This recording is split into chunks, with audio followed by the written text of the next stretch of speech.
Okay, we are back here. Um, yeah, we got to pick. I feel like I should just refuse, right? Right, like that's what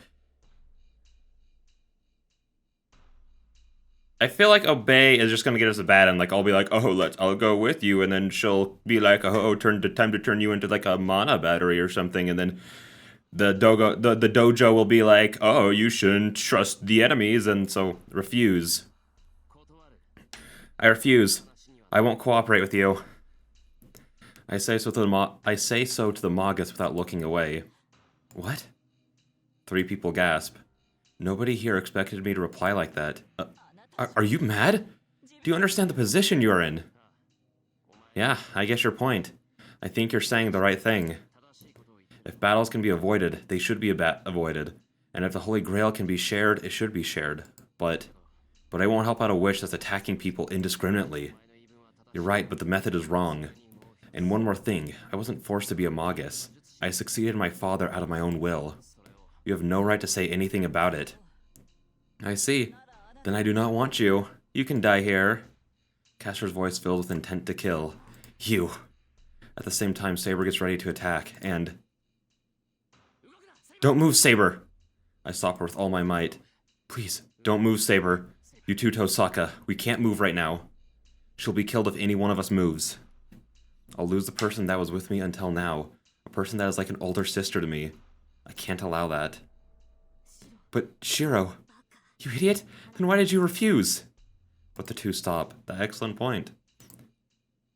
I'm sorry, I already regret refusing. I take a step towards Castor as if to hide them. Oh, I thought you might be clueless. But I guess you did know the position you were in. Castor smiles once again. Her arm.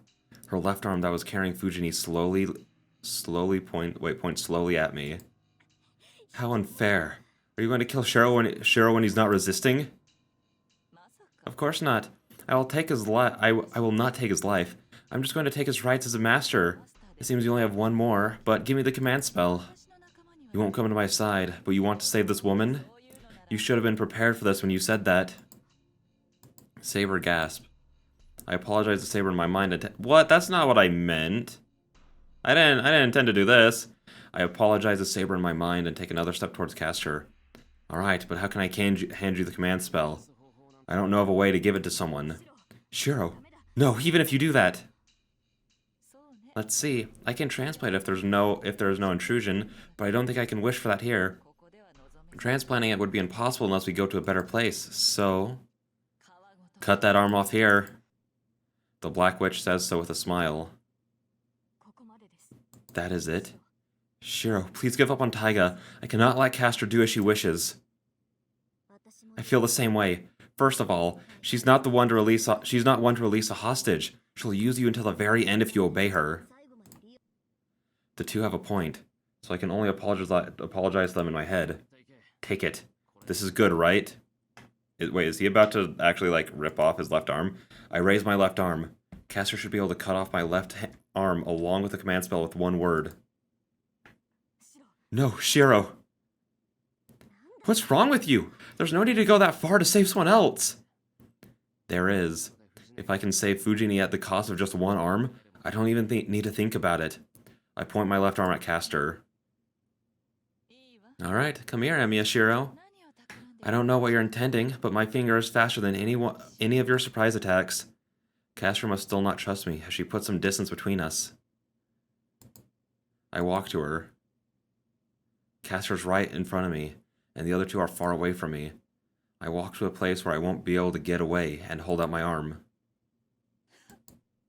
The Black Witch watches me in astonishment.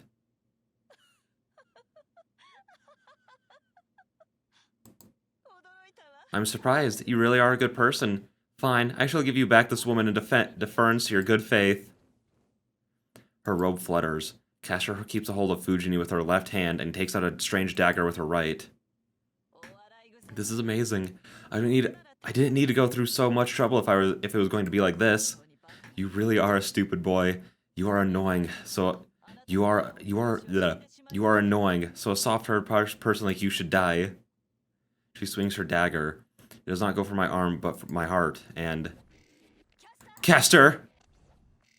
She explodes. Saber charges... Okay, wait, actually, are we gonna... Okay, also, I need to take something off. I have one of those things that's supposed to pull, like, blackheads out of your nose on my nose right now. And it was supposed to take longer to actually, like, do anything. But that hardened super fast, so I was like, I need to get this off immediately. Good work, me. I did it. Saber charges in with such speed that I thought she exploded. The speed must have been faster than Caster expected, as her dagger is repelled. Caster retreats and Saber follows her. She must have figured out that she can't get away. I see, then. Smiling happily, Caster puts her power into her right hand and... No, stop, Saber! Oh, you nid. I pray from the bottom of my heart and reach out with my left arm. Well, you used your command spell! Saber stops. Her movements are stopped by the absolute obedience enforced by the command spell. There. Oh. The dagger is stabbed as heavily as making footprints in snow. Well, it feels like time has stopped. Saber is looking down at her chest in blank amazement. Caster, you... Yes, this is my noble phantasm, Saber. It has no attack power, and the only key is used for rituals. And is only a key used for rituals. But this is a blade of betrayal that overturns any contract. You are like me now. Betray your master and entrust your sword to me.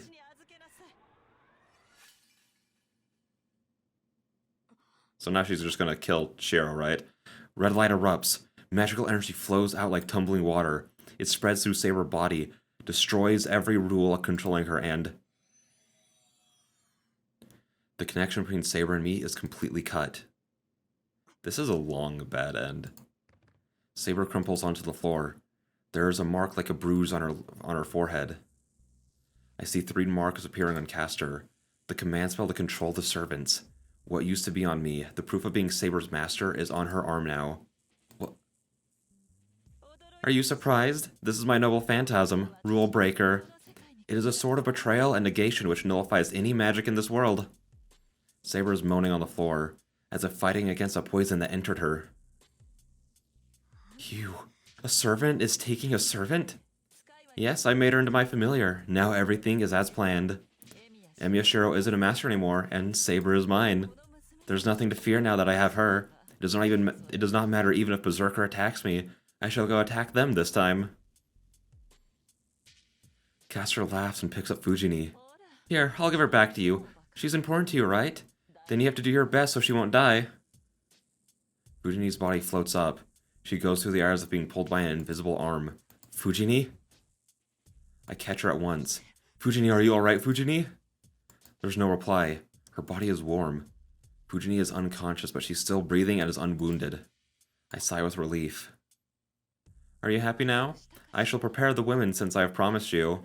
Wait, I shall spare... Oh, why did I read prepare? I shall spare the women since I promised you. And, yes, I shall let you go as well. Your previous action was so wonderful that it made me angry. But... Wait, was this actually the right thing to do? I see. Well, I knew it was going to be like this. Yes, the fun's over, little lady. Saber. Kill Archer's master. Oh. If he gets in the way, you can kill your previous master as well. Ridiculous. Who would obey you? Saber glares at Caster while on her knees. No, you obey me, Saber. You are mine now. You cannot disobey me as long as I have the command spell. Saber's voice fills up with pain. But on the other hand, Saber's body slowly gets up against her will. Saber's body moves. She charges at Tosaka with the same speed as before, and... She thrusts her sword. Shiro jumps in the way. I feel a dull pain on my shoulder. I feel the steel stabbed into my shoulder. The sword that should be invisible is outlined in my blood. You idiot, why? I hear Tosaka's voice from behind me. But I can't do anything, no matter what she says. It's just that my body moved on its own, and most of all, I didn't want to see Saber attack Tosaka. I didn't want to see it, so I just placed myself in between them. My body twitches. Saber's sword hasn't stopped yet. It rips through my flesh and grates against my collarbone. The sword will eventually cut the arteries in my neck and kill me. That's not good. I'm still holding on to Fujini, and Tosaka's behind me as well. That's too bad. How wasteful. I was interested in him, but... Far away. Caster is saying something. Follow the command spell, Saber. Just slash them both. A cold-hearted order. With sounds as if opposing it, Saber's arm shakes and stops. No way. Saber's magic resistance even opposes the binding of the command spell? Caster is astonished. Saber looks down, bites her lip, and desperately pulls back her sword. She moans in despair. Drip. Saber hangs her head and cries. Run, Shiro! Saber pleads with so much effort that she might cough up blood. I can't tell if this is the bad end anymore, because like it went entirely different in the anime. Like they were still at the bridge. The caster took Fujini there. It was all different. So I have no idea if this is the bad end or if this is just just gonna keep going. Come on, Shiro. Oh, hold on, Tosaka. I run. My arm pulled up by Tosaka. The wound on my shoulder is so hot that my mind's not working, but I have Fujini in my arms and I have accepted that running away is the only option. No, I have no choice but to accept it. Saber. What a contradiction. She threw away her pride as a swordsman and told me to run away. To honor her wish is the greatest help I can provide for her. But on the other hand, ignoring her tears and running away means losing her.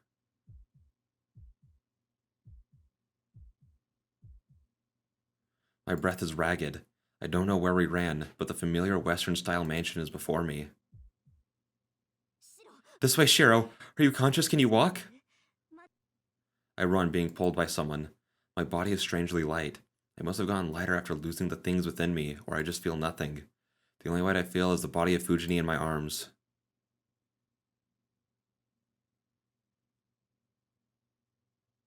I can't see well.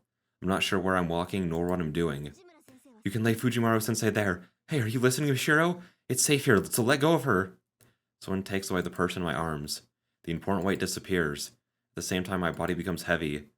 The light body turns into iron, and I fall unable to keep myself up. Hurry, Archer! I'll treat him, so take him to my room! I hear someone's voice. My body is heavy and hot. I imagine turning red. Does it get this hot when you put steel and fire to make a sword? The heat gradually goes away as time passes. A room I don't know. I stare at the ceiling with a boiling head. That's the only thing I can do. It seems I'm lying on a bed. I can't heal this wound. You can't fight with this wound, but you're not a master anymore, so there's no reason for you to fight anyway. A calm voice, unlike before. The person that brought me here to treat my wound. This is it. You don't have to fight anymore, Shiro. Says those words. I try to say something and my vision turns black. My eyelids fall. Anesthesia causes my body to fall asleep. I feel someone leaving and hear the sound of the door closing. My consciousness turns off at that moment. Oh? This is still like an actual end. What the freak? Or actual, like, part of the route. The sun sets. The sun, which wasn't even visible, sets, and the dark sky gets even darker. I see. So, Saber got taken away? That's the only response Archer gave. His master, Tosaka Rin, simply stated the facts, but he states it even more matter-of-factly. That's all? There are 2 servants under Caster now. Don't you have something else to say? I cannot think of a way to beat her at the moment, but we should consider it fortunate that we know her noble phantasm now. Break the contract between the servant and the master, huh? We should be able to do that if we know that ahead of time. That is true. But you sure sound uninterested, Archer. Weren't you supporting Saber? I don't think I ever showed interest in her. What makes you think so, Rin? Let's see. Would woman's intuition be a good enough reason? No. You're not of age to be called a woman.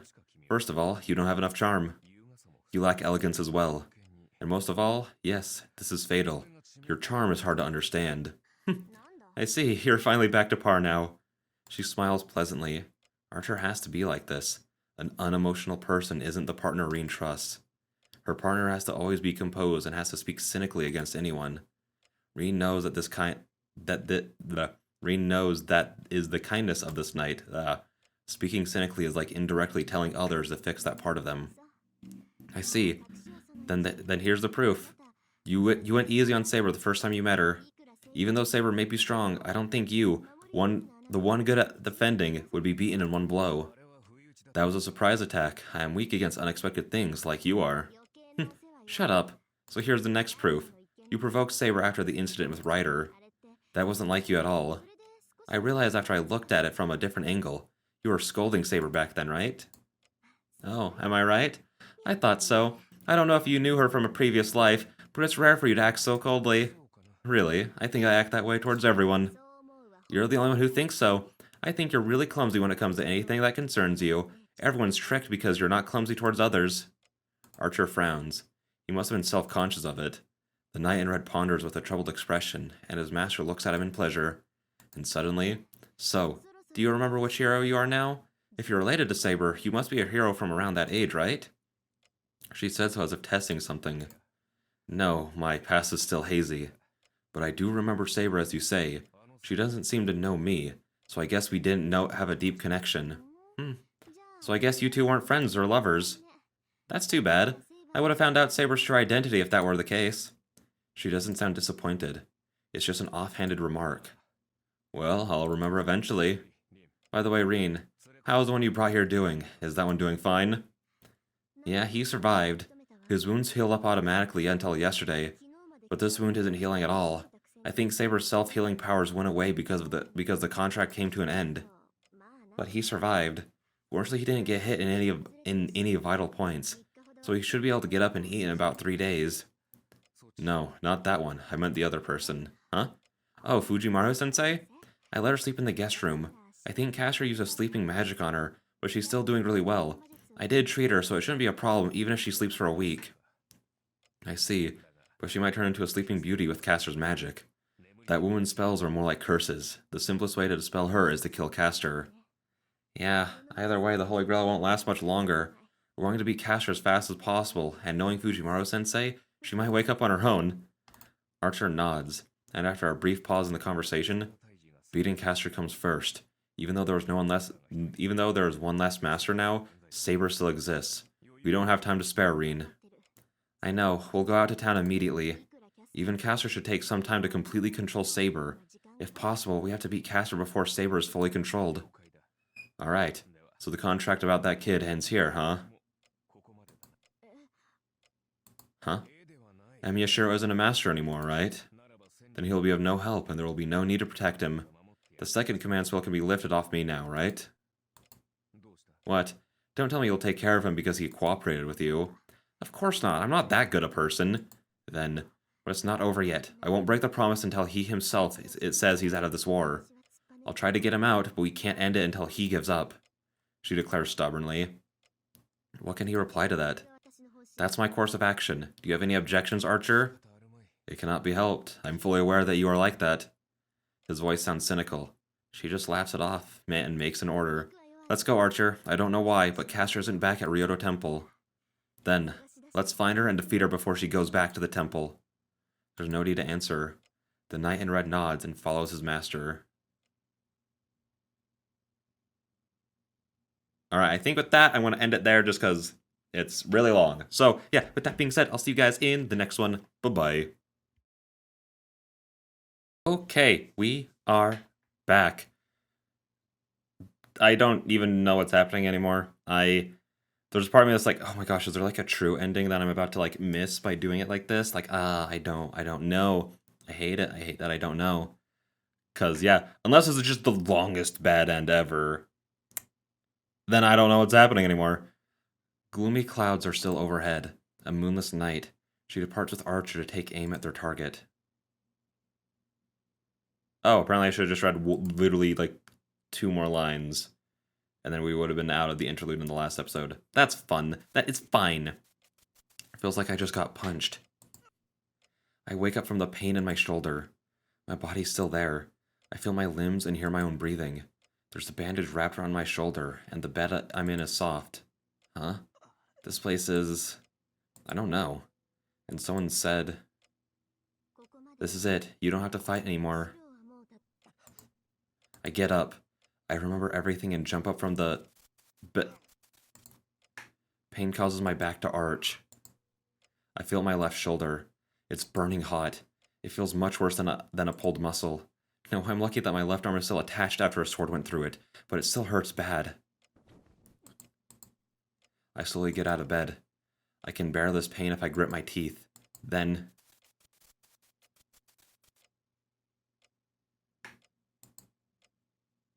Oh, voice of Reen not found. Okay. The heat in my shoulder reaches my head. I shake it off and move my legs. No one's here. There shouldn't be anyone.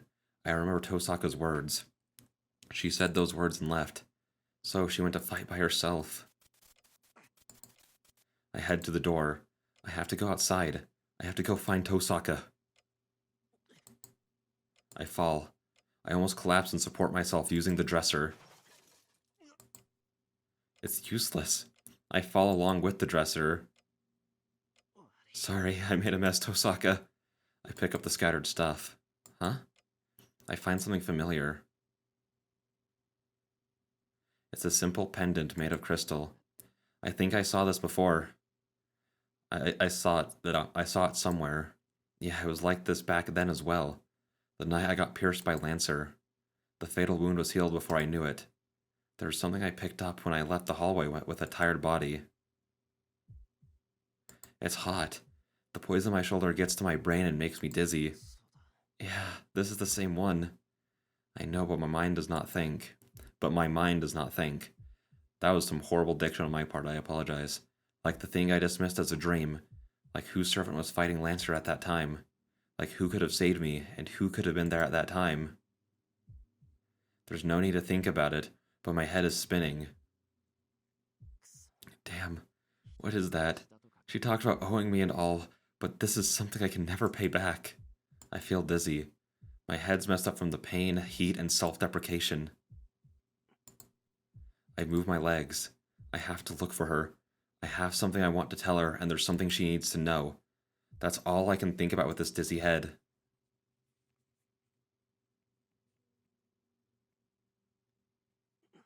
Oh, I thought we were cutting to Reen. I genuinely didn't think he would make it this far. Like, I know he's a determined lad, but... Okay. When my senses return, I'm in front of the station. My hazy head is moving based on a vague image. That she's there. It orders me to go there if I'm to look for her.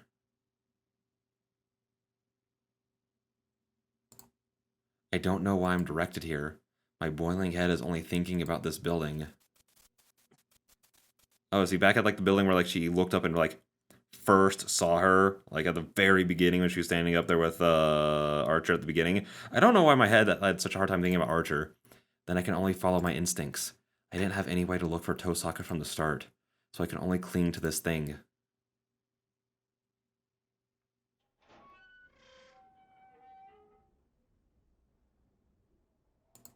I get to the rooftop. The wind blowing here is even colder and cools down my heated brain. Why are you here? I hear someone gasp. Tosaka is looking down at the town from here, like that one night. Go home. I don't know what you want to do. But you're an eyesore. She expresses her anger and stares at me. Behind her, he is standing there, telling me silently that I'm of no use. I won't go home. When I do, it'll be with you. We promised to fight together, right? I collect my hazy mind and move my lips. Forget about that promise. First of all, what can you do? Without Saber, you're no match for any master. And there's no need for you to fight. You're not a master anymore, so you'll be safe if you run to the church. You just need to stay there, and the Holy Grail War will come to an end. I almost faint at her words. It pisses me off. Don't be stupid. I can't leave Saber like that. Look, I said I'll fight, so I'll fight until the very end. My vision turns red. I can't talk. Just yelling makes my muscles cramp up and I almost die. See? You had Saber's help until now, but that's how it is once you don't have her help. Look, Emiya, people normally die when they are killed. Your wound should be fatal, you know.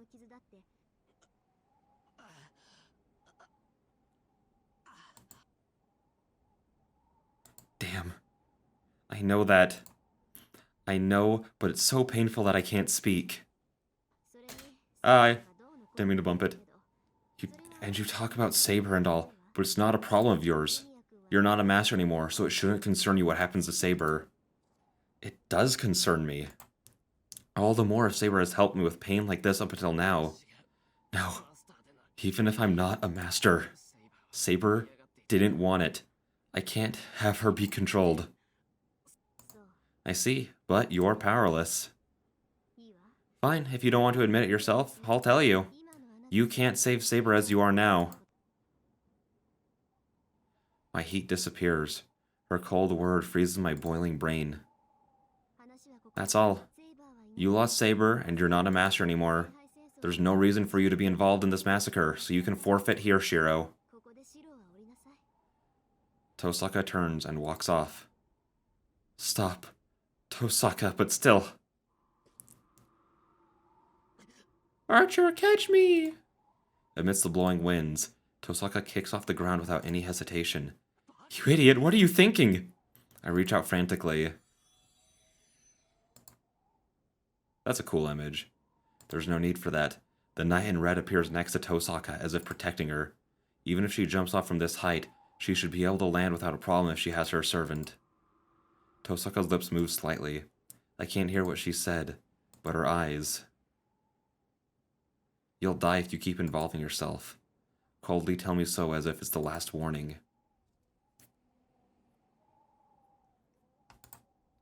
My heat returns. The heat and pain make my mind go crazy. I cannot save Saber, and there's no reason for Emiya Shiro to fight. My wound hurts.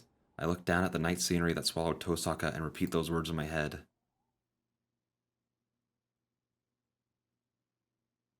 Interlude 11-2. Oh, we're doing another interlude. Yeah, alright. It is a quiet night. The wind blowing on the mountain is gentle, and the rustling of trees is as quiet as a whisper. There are no birds singing about winter, nor are there beasts howling at the moon. The only path leading to the Ryudo Temple. The long stone steps preserve its peacefulness tonight. But others do not know. This place has withstood 5 battles already. Each one was a great clash. Many servants challenged the Ryudo Temple. Berserker, Lancer, Rider, Saber, Archer. This mountain gate is able to enjoy the darkness thanks to the monster that has repelled all 5 enemies. Wait. So he beat... Rider makes sense. We saw him beat Artoria. But he held off Berserker? I feel like at a certain point, Kojiro would just lose. You know what I mean? I feel like he just wouldn't be able to do a whole lot. The longsword moves. It is fortunate that the moon is not out. The arc of the sword moving in a crescent moon shape is so beautiful that the moon would be ashamed of itself if it saw it. Are you listening, assassin? I told you that you will continue to guard the gate. He ignored the Magus in purple, Caster. Assassin lowers his longsword and glances at the mountain forest without interest. Well, there was an intruder. I saw a strange bird, so I cut it. But it did not spill blood or scream. Is this one of yours, Caster? I see. This must have been a familiar spying on us. It must be Berserker's master or that young lady. Either way, this place will not last long. Caster walks to the forest and looks down at the thing on the ground. It is the corpse of an owl. It is a bird made from crystals. It is simple, but suited for spying and must have been made by Archer's master. That lady is unlucky. I could have made her my student if she were less talented. Why would you want a less talented student? She steps on it. The amethyst crystals are crushed to powder, scattering star-like dust. There are people like this, so I leave you in charge to protect my master. I will disappear if my master dies. If that happens, you cannot exist either. If you do not want to disappear, protect the gate and be prepared even for death. Well, it is hard to be prepared for death. I have never felt that I was alive. It is not meaningless to ask that of one such as I. Is it not meaningless? Stop your impudent talk. Do not misunderstand, assassin. You are a servant I summoned. A slave should act like a slave. If you cannot swear your loyalty, you can disappear right now. Caster's words are filled with enmity and contempt. For her, assassin is only a tool. It is annoying for a tool to talk, so it is natural for her to get mad when it starts speaking cynically. I see. Good heavens. My life is like a heat haze, but it is problematic if I disappear now. I have made a promise. If I can, I would like to fulfill this promise. Then hold your tongue. You need only protect this place. If you're able to do so, I can make you real. A low class like you without a noble phantasm can become a heroic spirit. So it should be worth risking your life, right? You do not need to worry. I have belonged to the other world from the beginning. I will act out my role. But is it alright, Caster? I am not loyal to my master, but you are dishonest as well. Tonight's matter is a secret to your master, right? At that instant, Assassin's body explodes. A thumping sound. The curse that was put into his body upon summoning has exploded. The trees sway. Assassin is flung into the forest, his chest pierced from within by his own ribs. His figure is like a bloomed flower. Jeez, you're getting worse every day, Caster. Quiet, if I have to tell you one more time, I will eliminate you before waiting 5 days. Jeez, they say women and mean people are unmanageable. We have gone too far. The flashy servant gets up. Their servant does not lose his elegance, even if he shows ribs or his body is covered in blood. Oh, do not glare at me like that. You're wasting your beautiful face, Caster. I know everything. I know. Everything is to be a secret from your master, right?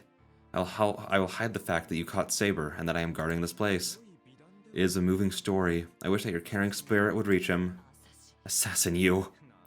I am just being a poor loser. I cannot attack you, so allow me to joke around like that. I will protect the gate. I will protect it no matter what. But where are you going? Do you not trust my protection? Of course not. You're just insurance. But that's at an end as well. Once I have control of Saber, I don't have use for this rustic place as my temple. So you will relocate? Then I'm certainly not needed. Is there a sacred ground superior to this place? Yes, it is inferior to this place, but there is a place suited for me, and I will be going there in the near future anyways. There's no problem if I go now, right? Assassin's expression, which has been cool up to now, clouds up. Caster smiles as if she's satisfied. Yes, our victory is certain, so I'm going to receive the prize ahead of time. A new territory at the Holy Grail, and I have another piece called Saber. With all this, I'm sure my uninterested master would have no complaints with my policy. That is true. No matter how much Caster's master, Kuzuki Suichiro, stays silent, he would be forced to fight if the conditions are set so perfectly. But what is more certain is that the boring war will end.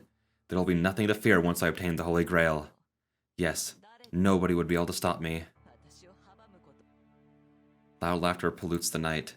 The moccasin purple expresses her victory. The knight with the longsword looks up at the sky.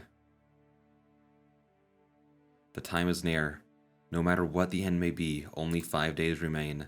Even though the remaining time will not likely be used up, the swordsman that has lived through hell feels that the match will not be settled easily. Alright, and with that, I believe that is a good place to end. So I'll see you guys in the next one. Bye-bye. Alright, we be back, and I had water between episodes, because I didn't have it for the past 2, because I'm stupid. Also, big problem, I have to drink so much water when I do, like, a big recording day of this, that I have to go to the I already have to go to the bathroom a lot, like, you know, number 1. This might be TMI, whatever. I already have to go to the restroom more than the average person to go number 1. So on days when I have to drink like 5 water bottles because of how destroyed my throat is after like these recording sessions, it's endless. I went to see Puss in Boots 2 with my family last night. I had to go. Before we left, when we got there, midway through the movie, after the movie ended, and when we got home. It was a fun time. All right. That's why I'm gonna try not to have any more super duper long recording days. I'm just gonna try and record this more frequently until I can get super duper far ahead, and then I'll be fine. I'll be a-okay. Also, definitely just ordered Witch on the Holy Night. I thought about like, hey, it's gonna be like forever before I play that, because again, schedule, it's gonna be the rest of this route. Please be happy. Heaven's Feel. and then Witch on the Holy Night, but I was also like, you know, if I want more of the Type Moon things to get, like, officially localized, I should probably, like, support it when they come out. You know what I mean? So, that's what I did. So even though I'm not going to play it for, again, probably a year, maybe, a little around there, I still have it. I mean, I still bought it. So anyway, and I fall. I can't even breathe properly. The wound on my shoulder is swelling up, and it hurts just to breathe. I can't keep my consciousness. I'll fall asleep if I let my guard down. No, first of all, I'm not too sure if I'm conscious or not. I don't know how I got home from that rooftop, nor why I came home. My thoughts become vague. The only thing I'm sure of is my thumping heart. Tosaka told me not to involve myself, because I'm powerless and I don't have a reason to fight anymore. But that's wrong. I knew more than anyone that I'm powerless. My reason to fight is something different. Also, okay, a little side tangent. I've been watching Bungo Stray Dogs, okay? And I don't know how many people... It has to be a semi-popular anime. It has 4 seasons. And dude, season 1 milked every single flashback that they ever had. Like, dude, just by the second episode, you see the same image of, like, the kid being told he's useless, like, 5 times or something. And that scene of, like, the destroyed city just gives me kind of some of those vibes. You know what I mean? It just makes me feel a little bit like that. I can't let it just become just a scar. Losing against others is inevitable. I'm used to being beaten up, and it's vexing, but I know I can't reach them no matter what I do. But that's only when my enemy is someone else. I can't lose against myself. There's no element that would make me lose if our powers are equal. To admit defeat against such an enemy is to declare that I'm wrong. The wound distorts. Blood stains the bandage. I grab it with my left hand and glare at the darkness. The memory from 10 years ago. The words of the man who was my father. Even if I was wrong from the start, there's nothing wrong with the path I took. I wanted to be a superhero, so that incident wouldn't just become a sad memory. A time where everyone would be happy and shed no tears. I have held that ideal for 10 years. Oh, dude, I can already kind of feel like my voice giving out.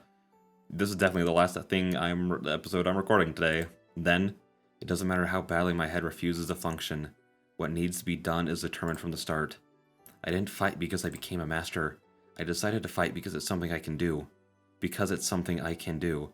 And I believed it's something I have to do. I finally remembered the obvious. Tosaka, no matter how much you tell me, if I believe it is right, I will believe in this path until the very end. I won't stop and I won't let her fight by herself. That's why I will sleep now. I won't let her call me a burden. I will heal this wound up in one night, and when I wake up in the morning, I'll catch up to her for sure and repay her for what she did that night.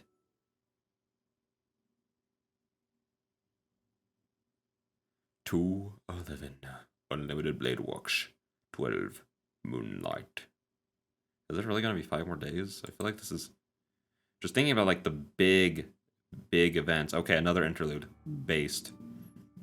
Like there's not too much left. The stone room is illuminated by the morning sun. The light coming in from the ceiling pushes back against the darkness. Every entrance and every window is sealed off, but even that cannot block out the sunlight.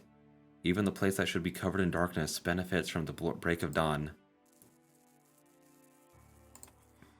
Oh. I didn't think... Okay, I should have expected us to get a CG of this, but I just didn't. Entrances and windows are ordinarily used to let other things enter and leave. The cracks cannot be covered, and besides, if it is entirely closed off, it cannot fulfill its duty and be used as a passage. If one wants to completely shut out the light, there should not be any entrances. If one prefers darkness, one should go to the underground place without a way to return.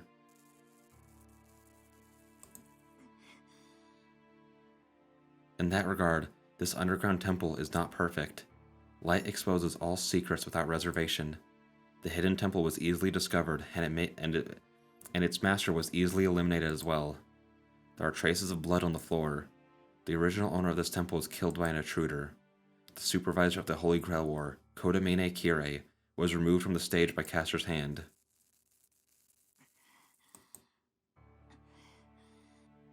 That battle happened a few hours ago. The underground regained its silence. The new master of the church is standing in the darkness, but the winner scorns herself. Castor glares at the darkness with an irritated look. First of all, this temple is unpleasant. Neither the sanctuary nor the secret sanctuary hidden beneath it suits her taste. The intruding light is unpleasant, and the priest she killed was unpleasant as well. And most importantly, the crucial object has not been accomplished yet. Dude, yeah, because there's like one dead servant. She is shocked at how poorly things are going, and she even considers reducing this whole place to ashes. Fortunately, she refrains from such violence. It is not because she regained her composure, nor is it because of her respect towards the church. She suppressed her emotion only because of this sound. Faint, periodic sounds. A woman's painful voice is like fine music to her. Okay. She forgets her troubles and enjoys the spectacle. That is the strangest kink I've ever heard of. It's not really, but you know what? I just wasn't expecting it, you know? We didn't get that deep dive into Castor's fetishes. I mean, you could kind of expect it, but you know, it just caught me a little off guard. The groaning sound of pain comes from a girl. The weak murmur contains heated arousal. Oh, the groans would inspire either compassion or sadistic pleasure in those who may hear them. It does not need to be said that she falls under the latter category. Sweat drips from her forehead. Just watching the beautiful lips gasping in shame seems to bring heat to this cold room. You are doing very well, Saber. I would never have expected you to resist the command spell for a whole night. She talks with delight. What exactly did the command spell tell her to do? Oh, this is kind of cool. The way like it puts it all it's all a shelf all together, you know. At the back of the temple, the girl hangs, only able to moan. As long as she opposed. Okay, like listen, Castor, you could have pulled the dress down and like, you know, cover her up a little bit. She's probably cold, feeling a little embarrassed. The girl hangs, only able to moan. As long as she opposes the command spell, free will does not exist for Saber. Worse still, a magic so strong that it is visible tortures Saber's body. The command spell pressures her from the inside, and Castor's magic tortures her from the outside. The torture is more unbearable than having her body wounded. Well, what exactly is the torture doing, you know? Give me some details. Vague tortures don't do anything to me. Saber's reasoning has already been melted away. Only the last remnants of her pride hold her back. Neither the command spell nor Castor's magic can take away the deep root. Therefore, the torture continues forever. Castor watches the process, how the girl desperately tries to hold her ground. It was Castor that dressed her in this white costume. It is not arousing with her armor, and most of all, the armor does not suit her. If she is an untainted virgin, this is wildly uncomfortable to be inside the mind of the person doing this. She should be in a pure white dress when she falls. How brave of you. No matter how much you resist with your will, that servant body of yours is different. You can tell that the command spell is slowly infringing on your mind, right? You'll be mine in less than a day. In that case, is it not easier to give up now and become mine? The voice protests painfully. Even though her reasoning is melted, Saber does not yield to Castor. As Castor says, she will endure this torture until the command spell fully controls her body. You are stubborn, Saber, but I shall forgive you. I like girls like you. That golden hair, small body, the boyish, gallant figure. Everything is so cute, and I love your loyalty for trying to choose death over betrayal. Really, I want to step on you and crush you. Oh my gosh. She looks at the girl with eyes filled with joy and hatred. Alright guys, listen. If you've watched any of my other stuff, you should know I am down tremendous. But I apparently hold nothing to Castor. If Castor put her mind to it, she could get Saber to surrender in an instant. Saber's freedom is lost from fighting one command spell. Then the result is obvious. If Castor uses a second command spell, Saber will become Castor's without the need for such torture. But she will not do such an inelegant thing.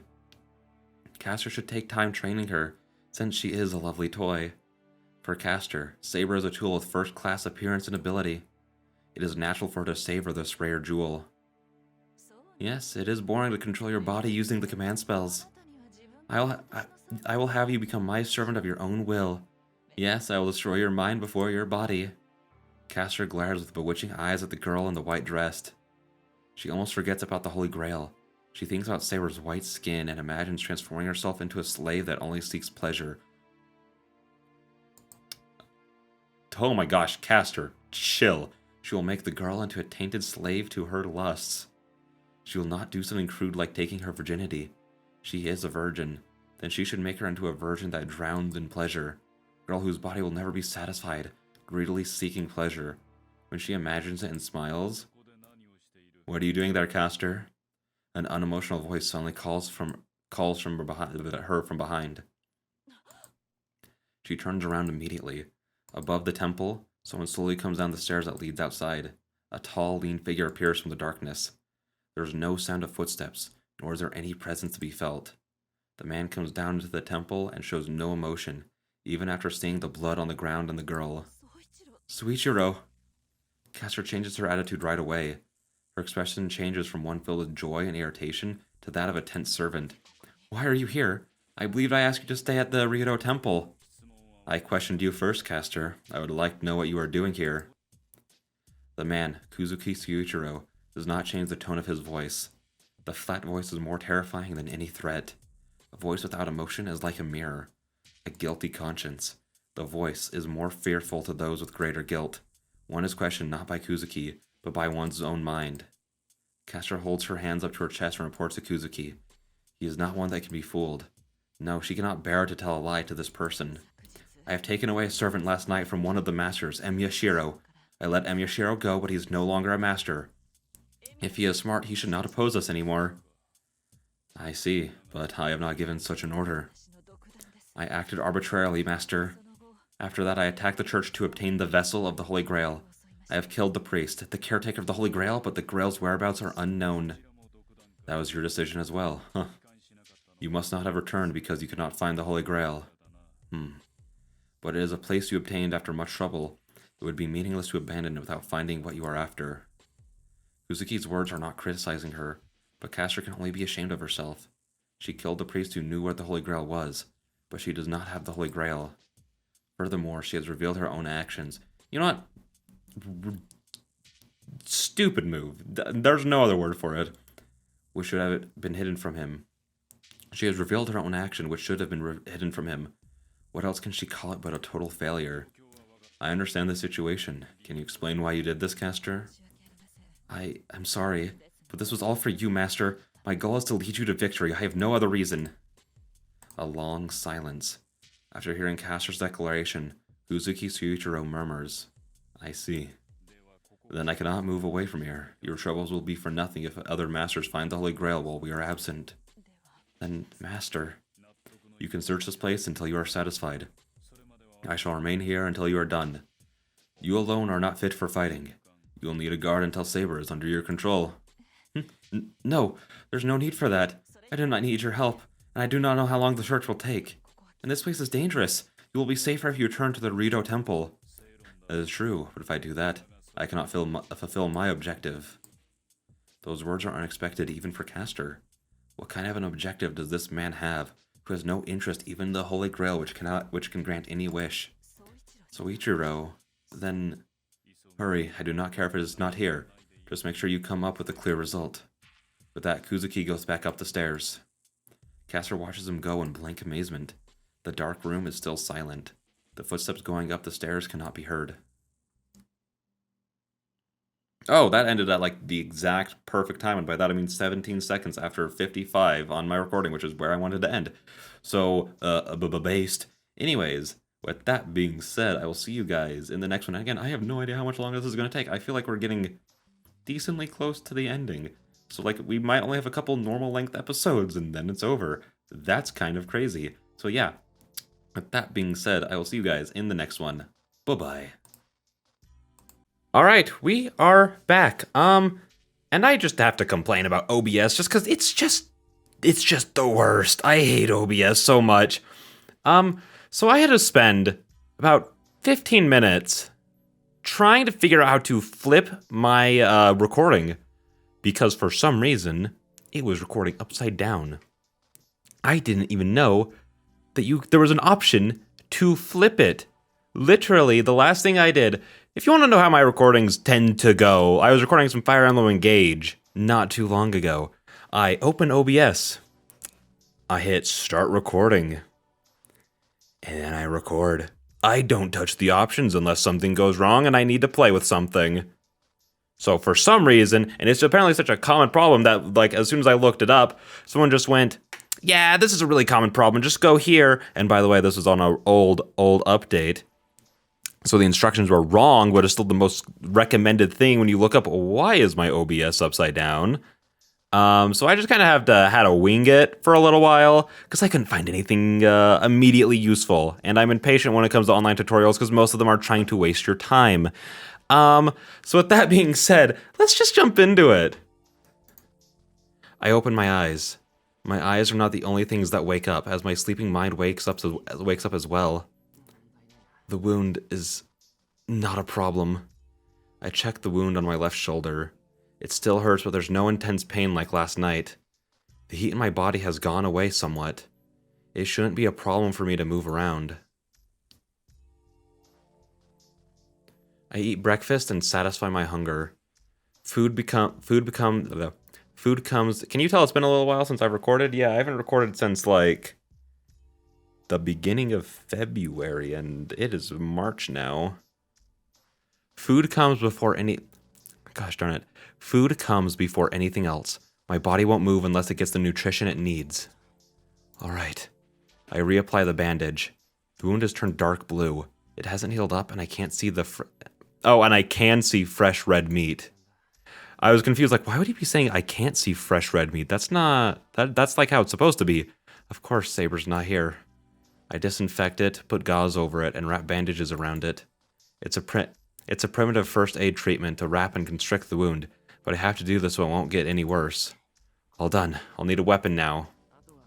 Yo, pipe? Pipe? Also, if you can see that tiny little thing in the top left corner, sorry? For some reason, OBS, more problems with OBS, it started overlaying my recording, so if I'm recording game footage, from my capture card, my windows or my displays all come up as like, like the multicolored bars when you don't have like a signal. Now if I don't have my capture card plugged in, it pops up like that too. So I don't know what to tell you guys. OBS is just the absolute best. It's cloudy today. It must be really cold as there is frost on the grass outside. But that's meaningless to me. I feel no cold. My body is burning and I want to pour ice water over myself. But this is much better than the condition I was in last night. The only things I can find are wooden swords. I choose the one that looks like it is the best and put it into my Shinai bag. I'm surprised Shiro just hasn't bought like an actual sword at this point. I slap my cheeks. I don't know if it's to encourage myself or to reassure myself that I won't be coming back here.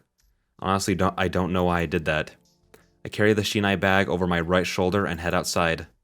The place I've lived at for so long. The shed was like my own room, but I don't turn to look at it. Well, even though I've decided to fight, there are many problems. I have to determine clearly what I should do first, or I'll probably end up not getting anything done. There are two courses of action.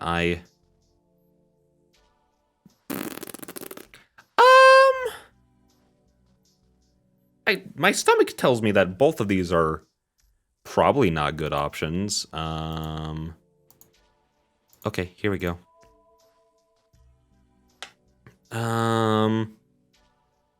But, well, this is wrong because, they're kind of just posted up there, so they just kill me. So I'll go meet up with Tosaka. I'll go find Tosaka. She told me to forfeit. If I'm going to ignore her advice and fight, I have to make her realize that I'm not going to give up and that we're still cooperating, and I can't let her fight by herself. I owe her big time. I can't forfeit it until I repay her for that. And she always screws up at the crucial moment, and she's so unreliable that I can't let her be alone. I adjust the Shinai bag on my shoulder. I know I won't be of much help and that she will object, but I can't obtain peace of mind until I see Tosaka's face. This is just a what if, but if she gets injured away from me, I can't even be there to help her. Also, if you guys can hear her snoring, there's my doggo in the background. Sorry, not sorry. Whew. I sit down on a bench and rest my burning body. It's past noon. I've searched all around Shinto, but I haven't found anything. Damn, I knew it wasn't going to be easy, but I didn't think I would find nothing. I knew from the start that I had no way to find Tosaka. I let my luck take over and searched through... Well, you don't apparently have a whole lot of luck. And searched through the town, but I couldn't find her, nor any traces of her. The other masters aren't coming out either. I guess there's no need to attack me now that I don't have my command spell. I sigh and lay back. I'm making no progress like this. Tosaka hasn't left any trace, and my last resort of using myself as bait to lure out masters is failing so far. I get a bit uneasy. I might not be able to find Tosaka, and I might not be able to save Saber. They might already be in a terrible situation by the time I find them. It's still noon. I won't let that happen so easily. I get back up. I ignore the renewed throbbing in my shoulder and leave the park. I'll search one more time. I'm sure that she's in Shinto. It's just like last night. I don't know why, but I can feel that he is around here. It's not something ambiguous like a premonition. This is a certain knowledge, like a conviction. Interlude 12-2 Unlimited Blade Works. Gosh, you're snoring loud tonight, huh? When did I figure out what the dream was? A desert as far as I can see. The numerous swords stuck in the ground do not have a wielder. The sky is stormy, and there's no forest, town, or sea within my sight. A hill of blades stretching to infinity. A graveyard of steel without any wielder or bearer. I knew from the start that this is the scenery inside that hero's mind. Oh, whoa. A person becomes a hero and dies. Removed from the time axis cycle of rebirth. After many sequences of events, one who becomes a heroic spirit ends up in that place. There are those who left the world loved by people, and there are those who left the world praised as noble kings. There are those who died wanting to fight, and there are those who died in satisfaction. But it seems there are many that have been praised as heroes against their will. If true heroes are those who have legitimately earned the title, these are a different kind. They were forced to the throne of heroes because of their fate, and they should be called Avenger, the anti-hero. They are the opposite of heroes, but they were praised as heroes regardless. Even those that hated humans, and those that the humans hated, are summoned as guardians. But he's neither. He's not a true hero, nor a rare anti-hero. He was never compensated for his efforts, and his own life ended with betrayal, but he never hated humans. But it didn't last. Yes, he probably grew wary. I was mistaken. Heroic spirits, familiars called servants. Humanity's power to control the guardians. Wait, humanity's power to control... Is it like the so-called guardians? Is that what I was supposed to say? They are summoned into every age to prevent humanity's extinction. But the only condition for their summoning is destruction brought on by humans. Naturally, destruction brought on by an outside factor is solved not by human power, but by the world's restraining power. So the only thing guardian heroic spirits can see is self-destruction. They are an existence that eliminates destruction brought on by human greed. He made a contract with the world to save humans and became a hero. After he died, he became a heroic spirit and was shown humanity's self-destruction over and over again. He is summoned as a heroic spirit to save people, but he only gets to clean up after people's wrongdoings. It did not take long for him to realize that it is meaningless to start loathing the human world, and start loathing the human world. And in the end, he was betrayed by the ideal that he protected unto death. Unto death. Unto death. Rin, do you feel dizzy? Huh? Hearing the call, Tosaka Rin wakes up. She slowly looks around. This is the foreigner cemetery. It's just past 7 o'clock, but there's no one here. Well, the hill with the church is always empty to start with. Sorry, I fell asleep. I guess I'm tired.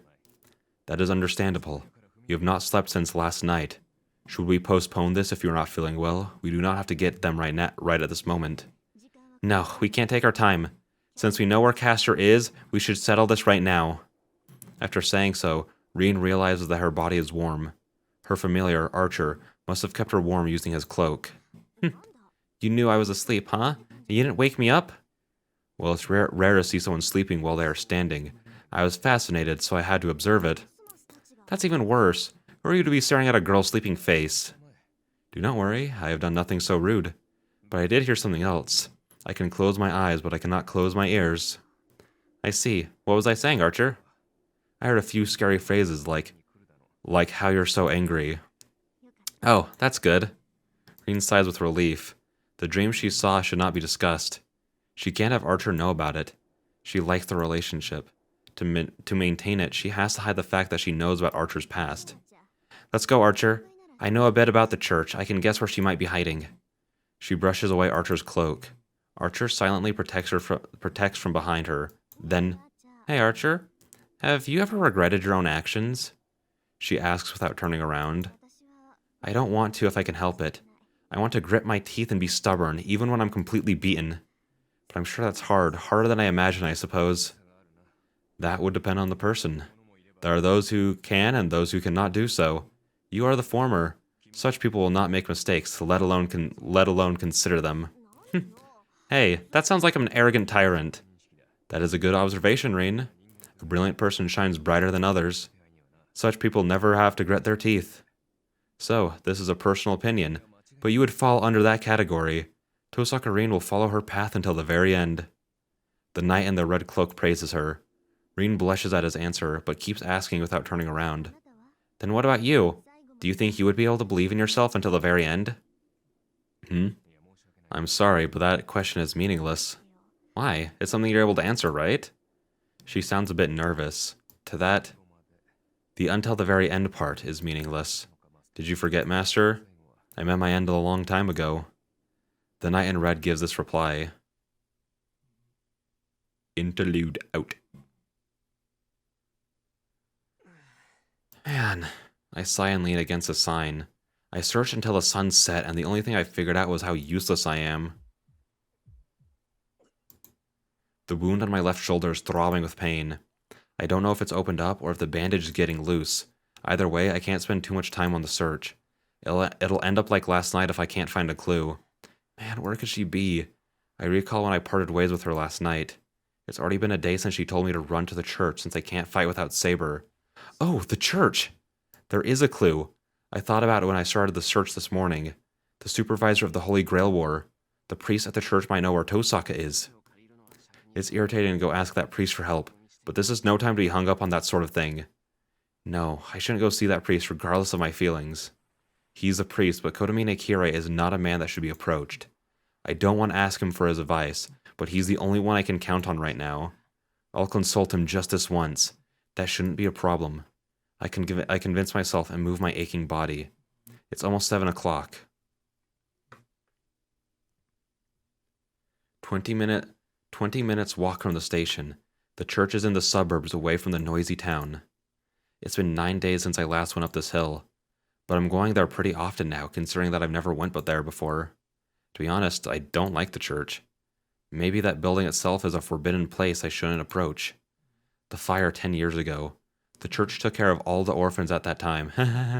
So it reminds me of that incident, whether I like it or not. I get up the hill and come out into the clearing. I get a sudden headache. It's not because of the wound on my shoulder. The wound is causing me to have a fever, but it shouldn't give me such a headache. My temples are hurting. I lose myself and feel a chill as if my body is splitting in two like a shedding insect. Ugh. This is weird. I bear the headache and start running. It's because of the hunch I've had since yesterday. The conviction that Tosaka is in Shinto. That sensation is assailing me now and causing the headache. Then something should be going on in there. And with that, I think that's a good place to end. Yummy, yummy bloodstains. Anyways, with that all being said, I will see you guys in the next one. Bye-bye. All right, we are back. I don't think there's much of a need for last time on Fate Stay Night, since these episodes are only like 15 minutes long. It's very strange. In these episodes, either not a whole lot happens, or a ton happens in those 15 minutes. It's very strange. But anyway, there are bloodstains on the floor. The blood continues to the door at the back of the church. No, that's wrong. It looks more like it came out of that door. I'm just going to turn it up slightly for me. I'm curious about it, but now's not the time. If there's blood, it means someone's hurt. And this much too? Their life must be in danger. I feel a sharp pain in my head. Dull heaviness settles in my body. I ignore it, take the wooden sword, and start walking quietly. Tosaka, are you there? Nobody replies. The air is tense. I feel like the windows here will break. I love how this church looks. It's just so fancy feeling. I feel like the windows here will break if I'm too loud. I follow the trail of blood. It's coming in between the columns. A dark stairway that you would normally not notice. A descending stairway? This place has a basement? This is a church, so could it be a mausoleum? I don't have enough energy to just stand here and think. I cautiously step into the darkness. I descend into the dark. I see a faint light at the end of the stairs. Don't walk into the light, Shiro! Breathing quietly, I make my way down using that faint light.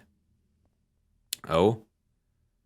When it popped up like on like my eye, I was eyeing my OBS, and I definitely had a moment of panic of like, oh my gosh, my computer just blue screen. Ah! The narrow corridor ends, and I come into an open space. It's a big stone room. Stairs follow the wall down to the catacombs. There is an open space at the end of the stairs, and there's a person I've been looking for, Tosaka Rin. Tosaka confronts the enemy before her with Archer's protection. In front of her, in front of the altar, are two people. It does not even need to be said who they are. The Magus in a purple robe, Castor and her master Kuzuki. And on the altar behind them is Saber, who is looking down and panting painfully. My heart jumps. My pulse is beating faster than normal.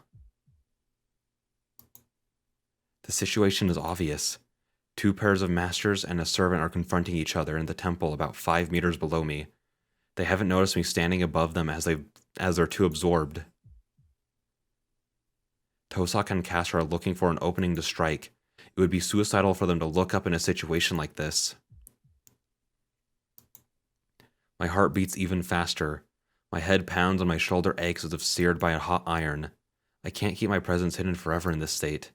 Castor or Kuzuki will notice me if they happen to look up just a bit. I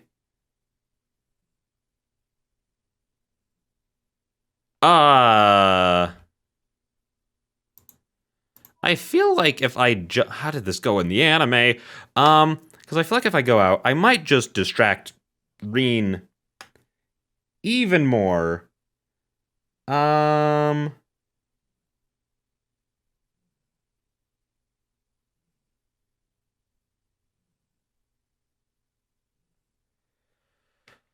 How does it? How should I? But then if I go not out, then they might just notice me, and then she might blast me, and then Rin would be like, oh my gosh, I feel like I can't really know.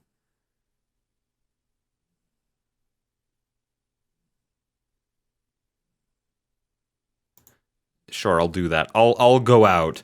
Now's my chance. It's not just a surprise attack.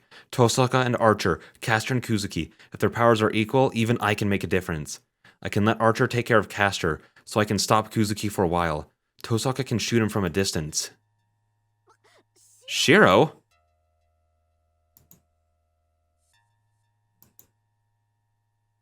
I run down the stairs. I have strengthened the wooden sword in my hand. I suppress the pain in my shoulder. I can't let Castor know that I'm wounded. Are you out of your mind? Why are you here? What are you saying? You're the one who told me to go to the church. I didn't think I'd run into such a situation here either. That's actually really funny. Tosaka gasps. Good, I said that on a whim, but it seems Tosaka understands now. I'm going to help you. I should be of use in this situation, right? Complain to me after we defeat Castor. I slowly close in on Kuzuki, so that I'll be able to protect her. You idiot. You and Rin would have survived if you had not come out. Huh? He mutters as if he's given up, before I realize what he means. Caster, this makes 3 against 3. You should have no complaints. Get Saber. Kuzuki uses his command spell to order Caster. Oh, so yeah, it is a bad end, huh? What? Saber's bindings are released. The golden-haired girl falls powerlessly to the ground and... No way. Saber shouldn't be under her control yet. Yes, that's why I used the command spell and ordered her to kill you guys. It was my master's order. I did not want to use it, but I had to, right? Saber gets up. Her body is covered with her silver armor, and her hands is the golden sword I have never seen before. You got me. I only have 1 command spell remaining now. This is for my protection, so I cannot order Saber by force anymore. My plan to make the Holy Grail eternal has been foiled. I can only make 1 wish come true now, but... I shall have fun here before that. Saber, show them your true powers, as they have spoiled my wish. Saber readies her golden sword and steps towards us. Archer is silent. Instead of telling Tosaka to run, he stands in front of Saber. It is the final loyalty of the knight that understands he cannot protect his master no matter what. Saber and Caster begin their attack. There's no way to counterattack, nor is there time to run away. How can a mere human defend against it when Archer has abandoned all hope? Saber and Caster, ordered by the command spells, the 2 servants attack mercilessly. We got a bad end. I get it. I know. I understand. Do I want to? Sure. Blah. Hello, everyone. It is time for the Counselor of Life. For the Counselor of Life. Time to resolve all your secret problems. This is today's guest. The one living in the Ryodo Temple in Fuyuki City. Caster-san. Pseudonym. 28 years old. Estimated. Hello, please give me your best regards. The voice has changed for privacy reasons. Oh my, you are beautiful. What's wrong? Someone as beautiful as you shouldn't have any problems. Well, I think I'm not standing out. People say I'm plain compared to the other 6. Not a good character, and that I'm too old. Oh, that's terrible. Oh, what is this? It says here that you are a fortune teller. Yes, I actually want to be a housewife and raise a warm family. I return to work in hopes of decreasing the burden on my husband, but I'm getting tormented at work as well. What should I do? I want to change. I want to be a more lovable character. That's impossible. During the development phase, it was said that Caster turns into a lolly with hyperpower, but we only need 1 lolly. Give up on your hope of being a cute character. You're right. I kind of realized it, but it's just too painful. I'm doing my best, you know? I secretly saved up, hired a guard, and set up surveillance cameras everywhere. But my husband doesn't even thank me for my hard work. Just a while ago, my plans were foiled by these kids that suddenly appeared. I'm working so hard, but I'm not getting compensated for it. Fujimoto, can someone like me find happiness? Nope. It's your fault, Caster. No way. Even here, they abuse me.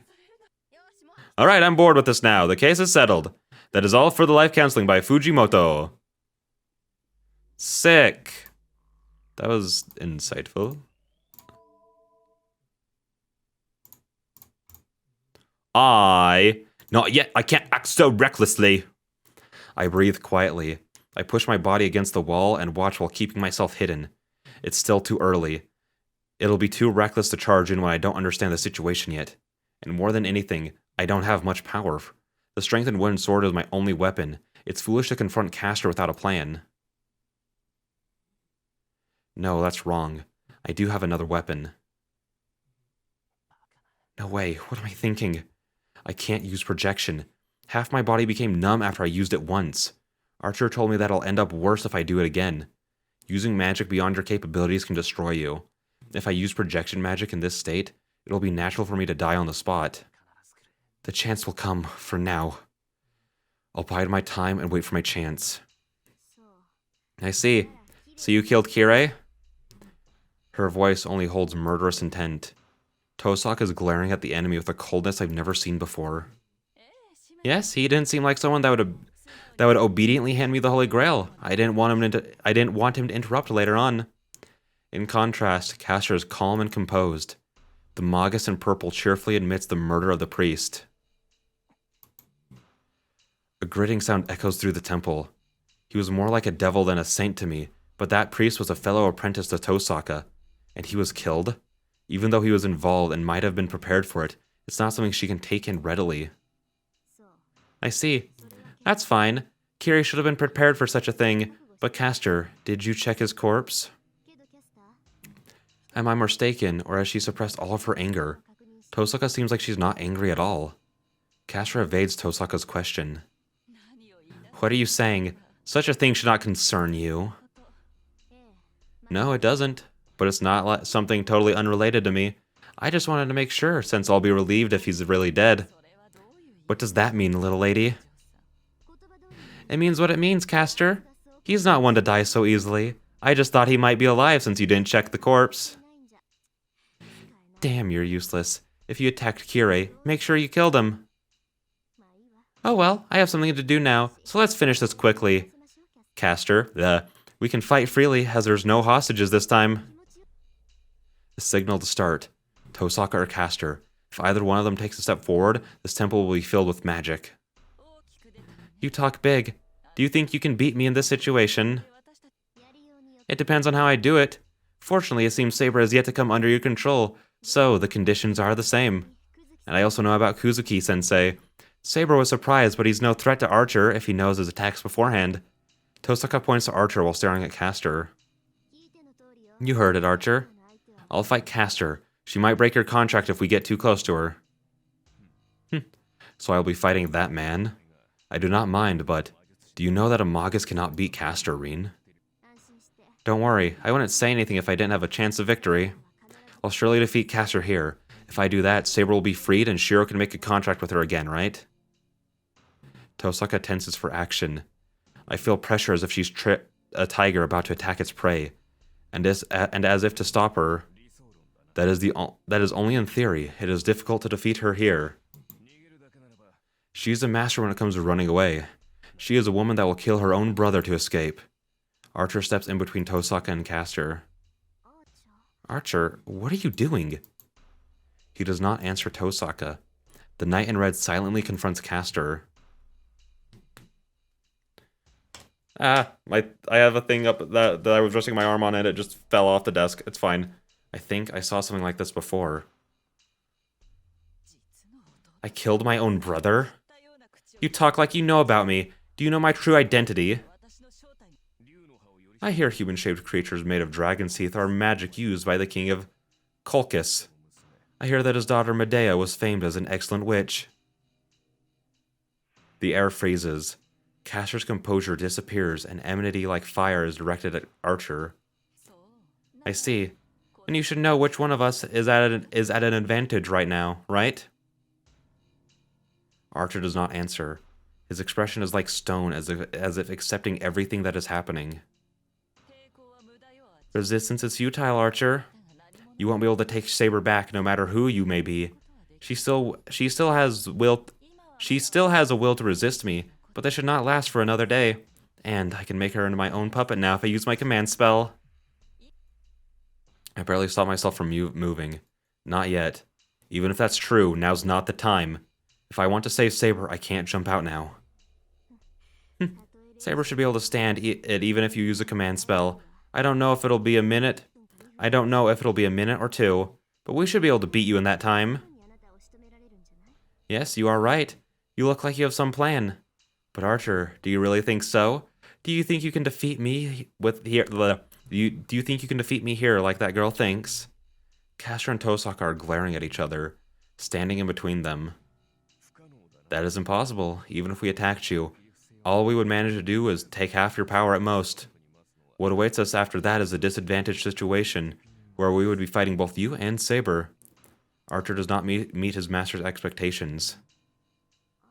Archer, You should know, Reen, we cannot win if that happens. Saber's abilities were restricted because of her incompetent master. As she does not have that restriction anymore, she is the strongest servant now. Only Berserker should be able to match her. He speaks plainly. Tosaka stares at Archer in astonishment, and even Castor is bewildered by the by the sensible enemy, but it's different for me. I've experienced something like this before. Could he? I get a bad feeling. Back at the Ryoto Temple, when Castor proposed that he join her, what did he say back to her when he refused? Don't. I murmur without realizing. Don't do it. It's not because the situation will get worse. You're Tosaka's partner, so don't do it. If you do such a thing, I don't know what kind of expression she'll make. Archer steps forward. He is empty-handed as usual. He steps forward without enmity or intent to kill. Don't curse me, kid. There's nothing else I can do in a situation like this, right? He looks and smiles at me as if he knew I was watching this whole time. Well, Castor, let me ask you. Do you have room for one more servant? Archer, you.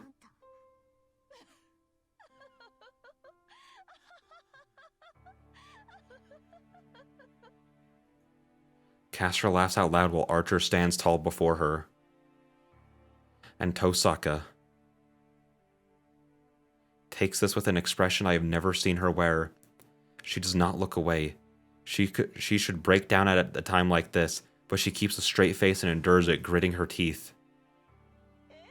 Of course I have enough capacity to accept all the servants. You know where I get my magical energy, right? Magical energy that allows her to maintain 7 servants. It is the lives of the people in this town. Then this should be easy. I shall accept that earlier offer you made, Castor. He holds out his hand to Castor in spite of that. I feel like I'll go crazy. I can't forgive him. For betraying Tosaka, and for approving of Castor and joining Castor's side. A hero. For this hero who embodies Emyashiro's ideals to do such a thing. Even though you refused back then, you are pretty unfaithful. The situation has changed. If Saber is on your side now, you are likely to win the Holy Grail War. It is natural to want to be on the winning side, right? Archer walks toward Castor defensively. Defenselessly. That means he's abandoning Tosaka. Tosaka does not stop him and stares at her enemy. I know that figure. The red classroom. She tried to hide her trembling legs and act like the same old Tosaka Rin, even with the collapsed students in front of her. That's her strength and weakness. She tries to act firm in any situation, so everybody around her gets the wrong idea that she's a strong person. Use your contract breaker. Rin still has her command spell. I might attack you if you don't hurry. His tone doesn't change. He betrayed Tosaka in front of her, but he's still acting normally. She must be on guard against such a guy. Castor takes out the distorted dagger, but she does not pierce Archer with it. What? You'll obtain a loyal subordinate without trouble. Why do you need to hesitate? Really? I do not trust betrayers. If your words are correct, then shouldn't Saber be enough for me? You don't trust betrayers, huh? I certainly might betray you. I'm going to your side for my own benefit. I do not approve of you as my master, but... The command spell is there to punish the betrayer, right? Alright, I shall prove to the world that I am great enough to take you in. I am interested in your noble phantasm, so I will follow your plan. Castor raises her arm. The dagger to eliminate the contract pierces Archer's chest. Tosaka makes a pained face. It must be the reaction of having her contract broken by force. But this isn't the time to be hesitating. This has become the worst possible situation. Tosaka watches Castor and slowly retreats. Tosaka's calm. She knows it'd do no good to fight them now. If she wants to keep on fighting, she has to retreat for the moment. But there are 6 meters between Tosaka and the stairs. Is it possible for her to run that distance safely? Impossible. It's apparent watching the scene from above.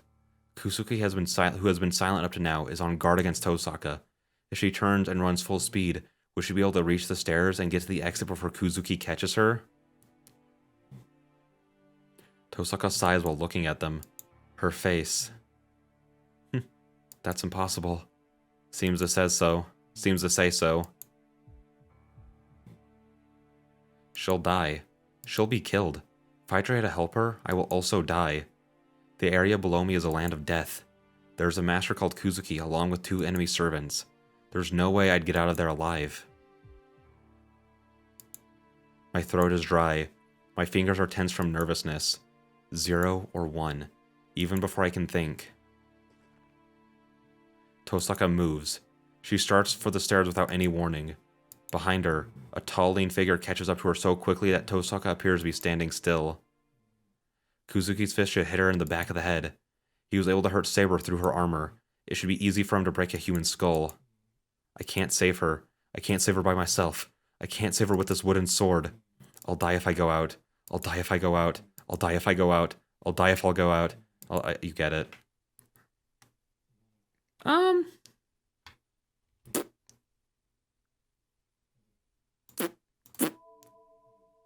I think that this is a good place to end the episode. See, guys, I still do like almost 20-minute long episodes every once in a while. But yeah, with that being said, we'll make our decision to help her. Spoiler alert, I'm gonna help her in the next one.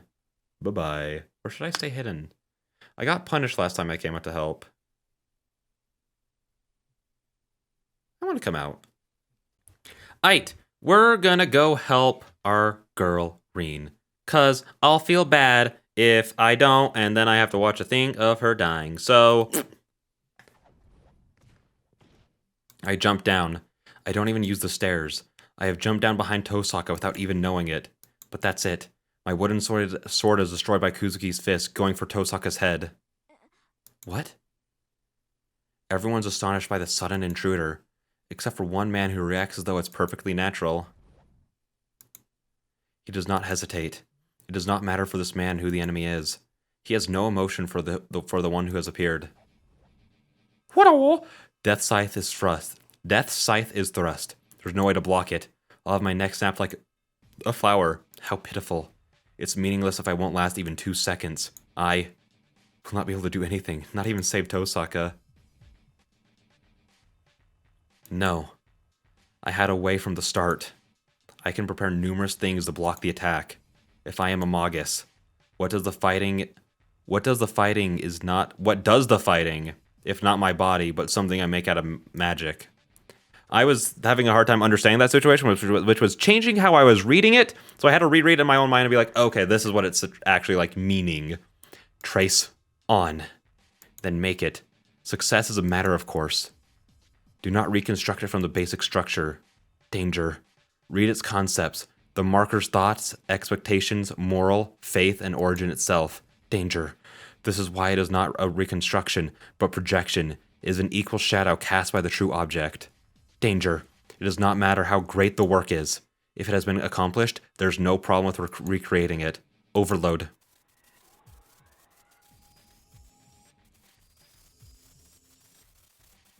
But there's another problem. Yes, the problem is the problem is the problem is the problem is the problem is the problem is the problem is the problem is the problem is that the unit cannot keep up with the function. My body is burning. Every cell in me catches fire. My nerves let out agonizing cries. My retina cracks and dries and my heartbeat disappears. I ignore the body's orders to stop. The concept of creation, the basic structure, the composition material, the skill of its making, the experience of its growth, the accumulated years. I skip it all and make up Kansho and Bakuya. My whole body is burning. Using projection now means dying. Emiya Shiro's body cannot handle such magic. My head ignores it, and therefore my body will die. But that cannot be a problem. No, it cannot be. I will die if I reproduce swords. I will die if I reproduce swords? Of course not. This body is a magic circuit specialized for this purpose alone. I have been saved by swords, and I have lived with swords. I do not know about others, but it is impossible for me to destroy myself by reproducing swords. Ha! I repel it. The same weapons are in my hands, and my enemy is the same. Kansho and Bakuya are in my hands. The reproduced noble phantasm of Archer has repelled Kuzuki's fists once again. It stops right there. Kuzuki must have figured out this would turn out like last time, as he takes a step back. My lungs explode. The breath I've been holding escapes my mouth in a rush. I don't feel my left shoulder. The wound has completely opened, and the blood stains not only my bandage, but my shirt as well. It's not damage brought on by using the projection magic. 2 attacks. I only repelled Kuzuki's attacks twice and my shoulder got destroyed. I bet my shoulder would have been dislocated with 1 more attack, and my arm would have been ripped off. But I can't show that. I ready my twin swords and protect Tosaka's back, and Tosaka is... You idiot! Why are you here? She has stopped and is complaining to me. I'm relieved. My choice wasn't wrong. I'm glad her good-heartedness is still there. Now's not the time. It's too early to tell her my choice was right or wrong or not. Hang on, just one brief interluding moment. Okay, we're back. It's too early to tell if my choice was right or not. We have to get out of here alive. Sorry, complain to me later, Tosaka. I'll listen once we get out of here, so let's take care of them first. Tosaka nods silently and readies herself behind me. I knew you were going to do something, but I did not think you would jump down. Kuzuki is watching us, his fists ready to fight. He has no intention of letting us go. He's standing there so he doesn't let one of us go. It's either one of us moves, he should react. If either one of us moves, he should react right away. But I can't wait.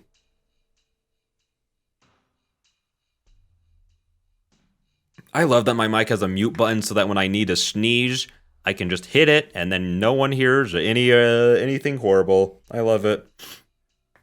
But I can't be taking my time. The wound on my shoulder is getting worse by the second.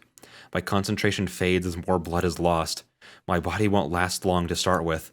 If we are to run, we should do so as fast as possible. But we can't run away that easily. Kuzuki will react if I move. When that happens, Tosaka will be the first one to die. I have to defeat Kuzuki to let Tosaka go, but I don't have the power to beat Kuzuki, and he's not our only enemy. Behind Kuzuki are Caster and the Betrayer Archer. No, in the worst case, Saber might also become our enemy. Was there no exit to begin with? There's no miracle that will let us escape from here. I want Tosaka to escape at the very least, but even that would require so much luck that it makes me sick. That's it. That's it. I'm surprised by your intrusion, but the result does not change. Yes, it looks like you have given up. You came out, so you don't mind dying, right? I shall end it here. It would be troublesome to keep you alive, so... She's coming. I'll resist with all my powers. I ready my twin swords and stand in front of Tosaka. Released intent to kill, right before it reaches us. No. Hold on, Caster. The knight in red stops the attack with an emotionless voice. Archer, I thought you would know that you have no right to say anything here. No, there's something I forgot to tell you. I want to give one condition for me to side with you. A condition? Yes, I gave you my freedom without resistance. As compensation, I would like for you to let them go. They are useless as masters now. There is no merit to killing them. His proposal sounds objective. Tosaka watches it intently.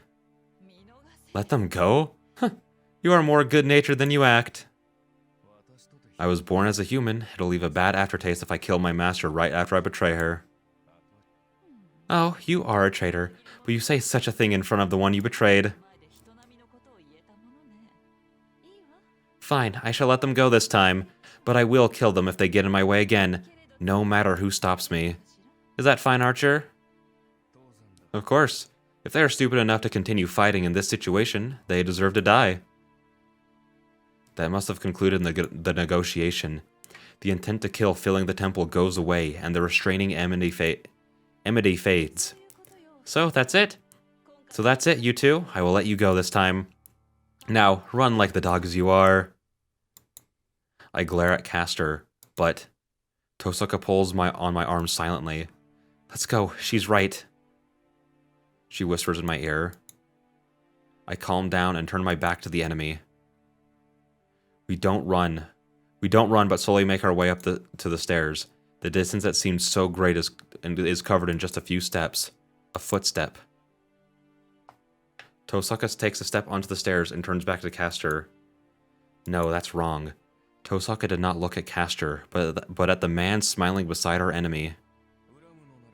It is wrong to curse me, Reen. It is just that this woman is a better master than you are. If the difference is clear, I will choose the stronger one. You're right, but you'll regret it. I will never give up. I'm going to defeat Castor and get you back. I won't forgive you even if you apologize to me at that time. That is just vain effort. I will not stop you if you want to throw away your life. She turns away and starts to walk. She's biting her lip in anger, but she does not speed up, and Tosaka leaves the underground temple in a magnificent manner. We get out of the church. We do not say anything. My wound hurts. The sweat on my forehead drips down to my eyes and my vision wavers. Even walking hurts my wound. It hurts every time I take a step and my strides are getting shorter. Emiya? She turns back to me as I'm falling behind. Then, Tosaka suddenly looks at me seriously.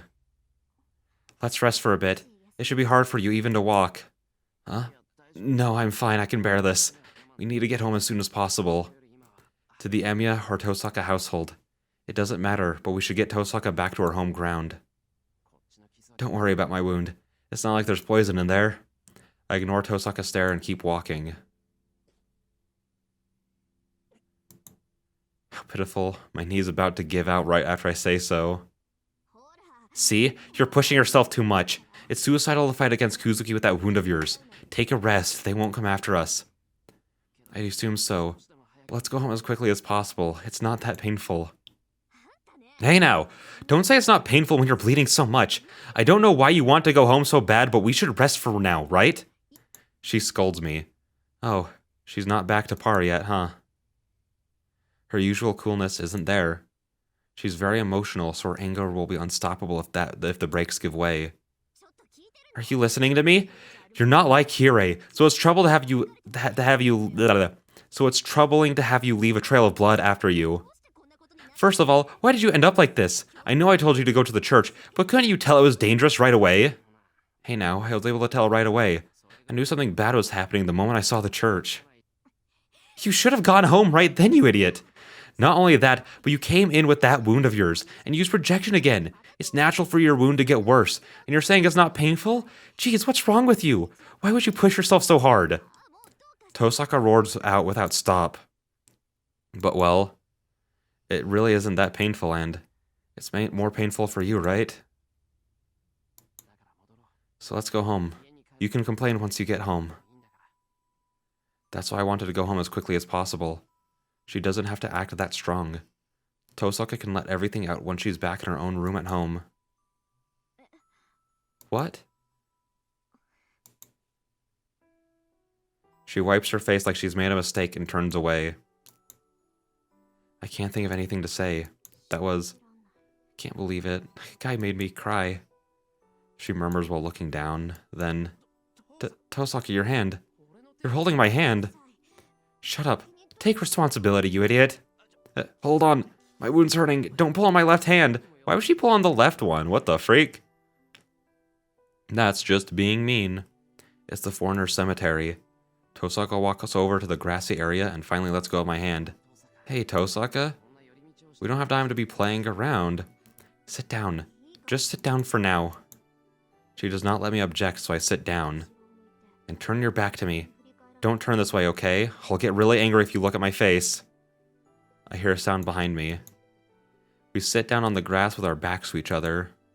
I don't get why she's doing this. Tosaka is silent, and she told me not to turn around. I don't have anything to do, so I look up at the sky. I gasp at how big it is.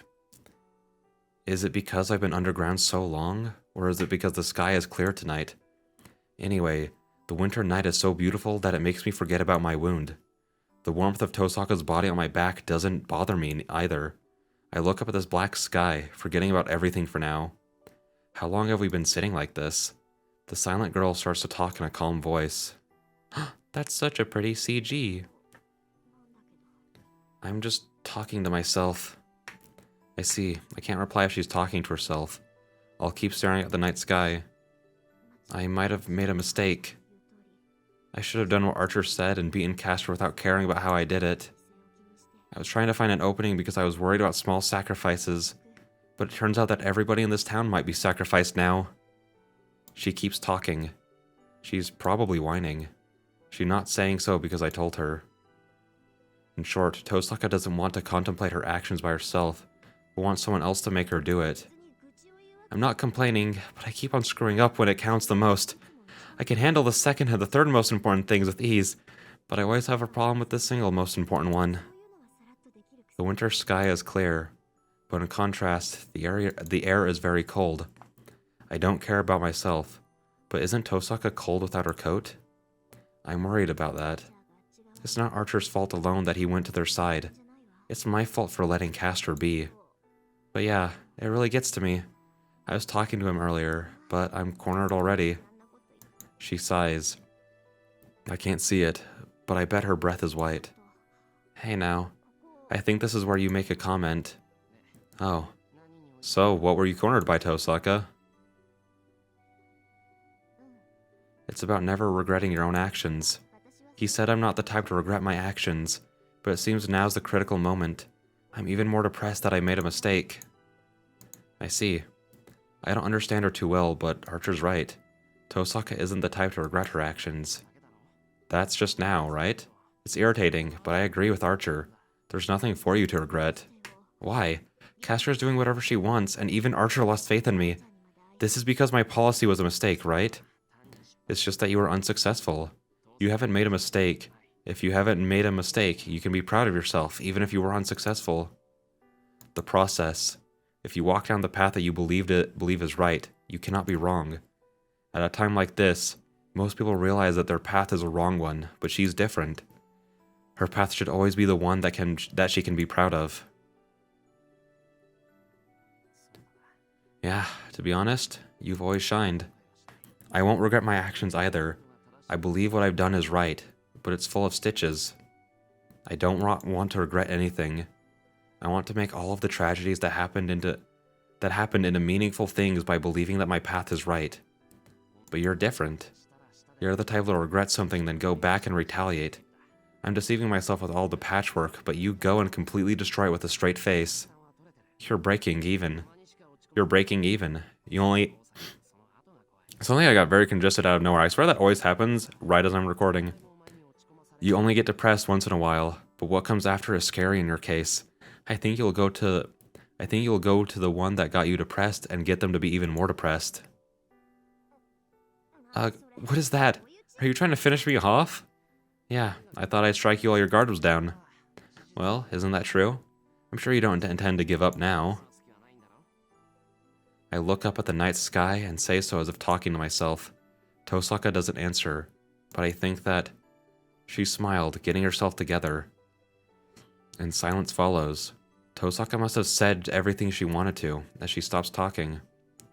I aimlessly look up at the night sky. We should be going home, but neither one of us can stand up to break the moment, so it just keeps our backs to each other.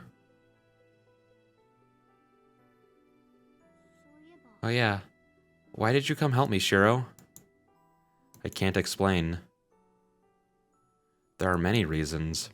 I think it'd be stupid to explain each one, so I say something I have to tell her. You remember this pendant, right? I show her the pendant. I hear her gasp behind me. I thought so.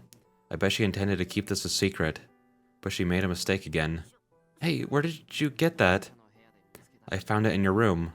Oh, you might get surprised when you get home, but I'm sorry I tipped over your dresser. I turned the pendant behind my back.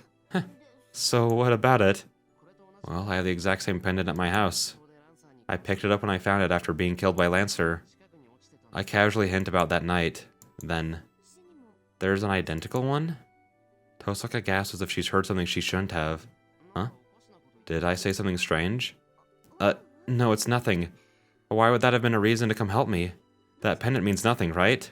Right. It's just a reason I made up afterwards. To confess, I've been admiring Tosaka Rin for a long time. And this is a problem, but I got to like you even more after I talked to you. So I didn't want you to die. I jumped down before I realized it. Hey now, don't say it so directly. You'll create misunderstandings if you talk without thinking. I won't create misunderstandings. I really do like you. I obstinately reply at once. It's not a lie, so there's no misunderstanding to be made. You idiot! That's why you jumped in suicidally, you big idiot? Tosaka keeps calling me an idiot. She's criticizing mercilessly, but I strangely don't feel bad. The night sky is beautiful, and I feel calm. And I'm really happy that Tosaka's back to normal. Alright, let's go home like you said. Here, give me your hand. It should be hard for you to stand up that wound of yours. I grab her hand with my right. Tosaka pulls me up. Then we don't owe each other anything now. Let's not count today's incident. That would really help me out. I don't know what the pendant meant to Tosaka. I bet I would have felt more guilty towards Tosaka if I found out. Tosaka didn't want that, and said the incident offset one another. So Tosaka shouldn't feel bad about getting helped earlier. And we leave the foreigner cemetery. And on the way... Thanks for helping me, Shiro. It really did help me out. Tosaka adds with embarrassment. We walked down the hill. When we're going back to our home ground where it's safe. Tosaka heads for my house and not her house, as if it's natural to do so.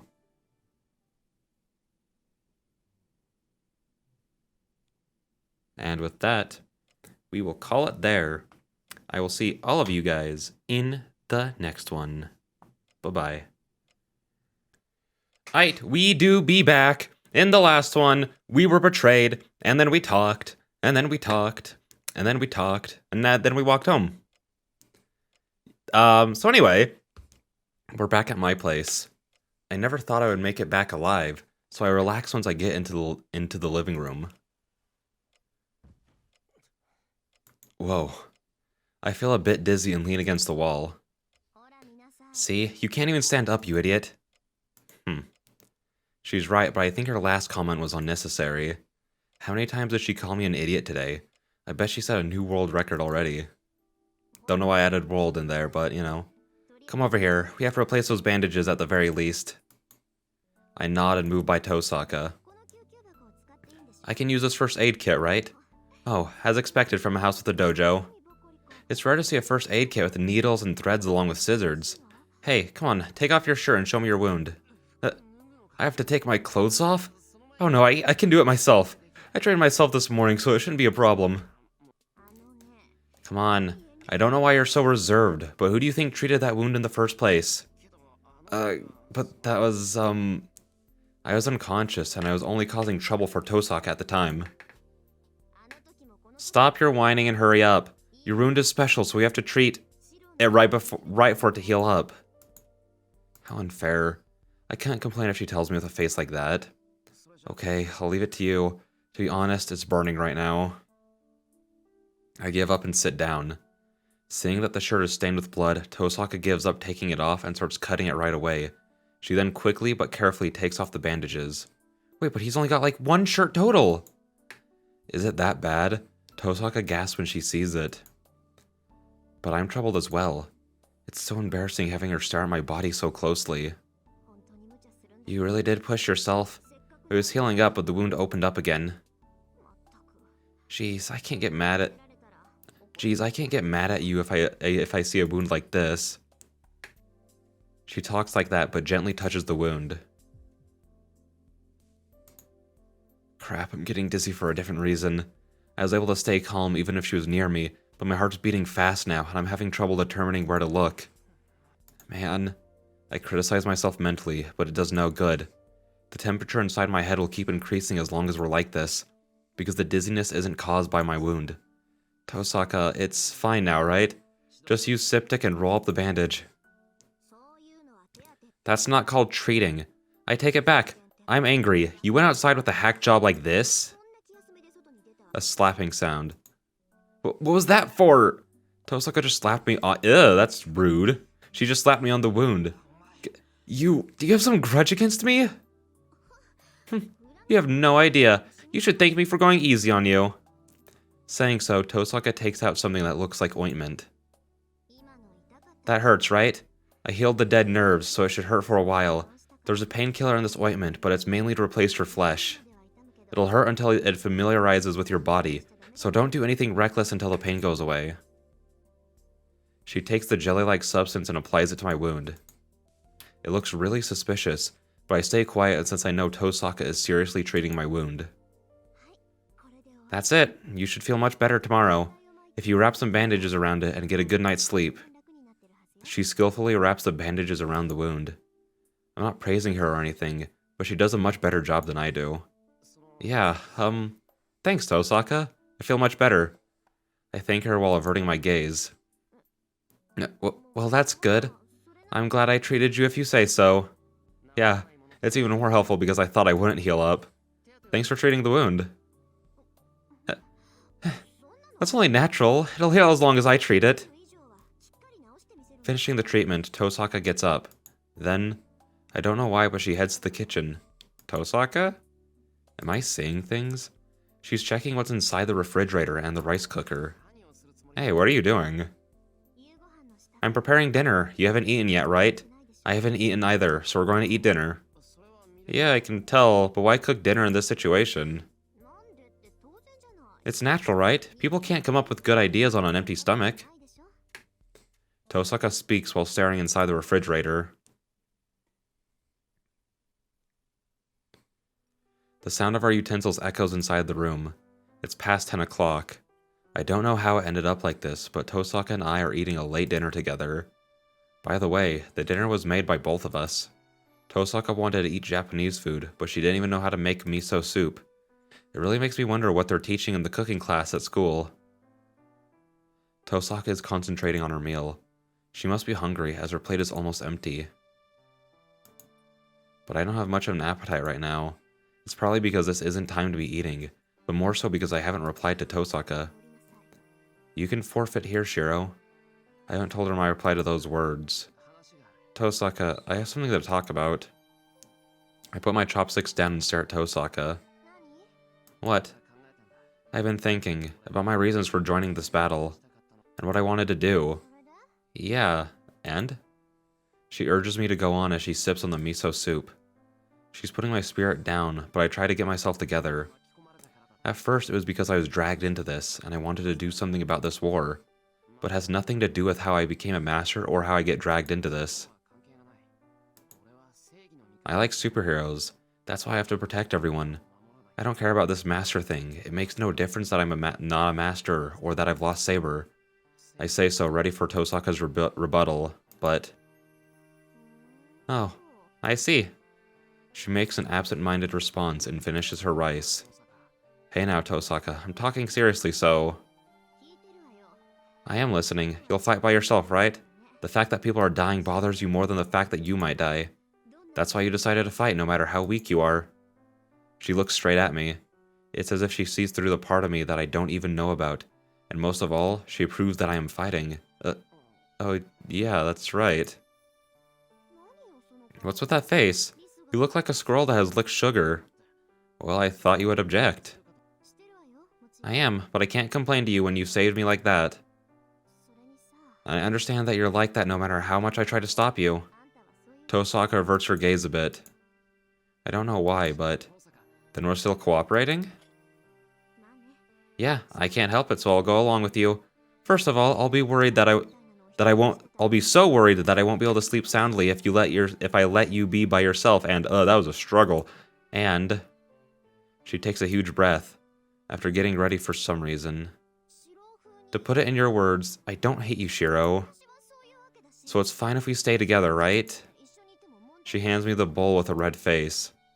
How long did it take me to realize that she's asking for seconds? Oh, of course. I don't care how much of a tyrant you are. I take the bowl and fill it from the rice cooker and hand it back to her. Fine, I'm hungry and the food's good. Tosaka starts eating the heap of rice. I smile. I bet I'm smiling as I eat, but I can't help it. I'm so happy right now, so let me smile like a fool for a while. Well, now we're drinking tea after dinner. So, projection has its limitations. Its powers seem unlimited since it makes your imagination real, but projection has its own set of rules. The simplest is about the projected object's durability, the strength of its existence. Tosaka puts up a finger as she drinks her tea. Strength of its existence? What, you mean its flimsiness and being unable to bear the existence of the illusion? Yeah, that. I sip the tea and tilt my head in wonder. You seem like you don't know anything, but you know some interesting terms. Well, you're not right, but not wrong. Projection uses your mental images to completely reproduce the genuine object. There is no exception to this. You can't project it if it's not perfect inside of you. As it is a shadow of the true object, the projection magic requires that there be no mistake. So, basically, the projected object has the strength as you imagine it. An illusion is perfect in this regard. The closer the knowledge and the image are to the true object, the more perfect the projected object is in real life. Wait, that's strange. I projected Archer's swords, but Kuzuki destroyed them. I know Caster strengthened Kuzuki's fists, but they aren't strong enough to destroy a noble phantasm. Doesn't that mean the Kansho and Bakuya I projected are inferior to the originals? Yes, you realize a very good point, Emiya. That's the limit of projection, the strength of the object's existence. Projection is just a projection, it's not creation. What makes a projection is the image in the caster's mind. So, when a flaw is created in the image, the projected object vanishes, even if it has the same ability as the original. When a flaw is created in the image. Isn't that also strange? You can't project it if the image is incorrect, right? Right, so the flaw would be created after it is projected. Let's see. Let's say you project a sword that will not break. I nod. Tosaka nods in satisfaction. But a sword that will not break doesn't exist. It's just that the sword is famed or called unbreakable, so it can break if it comes across an illusion greater than itself. Doesn't it mean my image was wrong once it breaks? I made a sword that won't break, right? That's wrong. It's perfect the moment you project it. First of all, a sword that will not break is just a name. There isn't an actual sword that won't break. But what you imagined is a sword that won't break, right? If this sword breaks in real life, what is projected becomes a lie. This isn't because the sword broke. What you imagined is a sword that will not break. So when it breaks, the sword that broke and the sword that will not break in your imagination became two separate things. It's because the scales between you and reality tip. So if I sum it up... Alright. So I imagined a sword that would not break and projected it, but the projected sword broke during battle. When that happened, I denied the sword, saying, hey, this sword broke. As a result, the projected sword disappeared. And that's because there was an inconsistency between reality and the image, right? You're pretty bright. Yes, you're right. You projected Archer swords. I don't know how you ranked Archer swords, but you did not imagine swords that would not break from Kuzuki's attacks. But the swords were destroyed. At that time, you thought, these aren't Archer's swords. The projected swords were denied by the maker, so they lost their strength of existence and became a fantasy once again. I see. Even projected weapons can break, but it's not the enemy, but you who makes them disappear from this world. When the difference between reality and the image become too large to be reconciled, the projected weapon disappears. It is because the ones who projected the weapon stops believing in the image. Do you get it now? So, projection starts from the blueprint. You should consider material, properties, and even its history.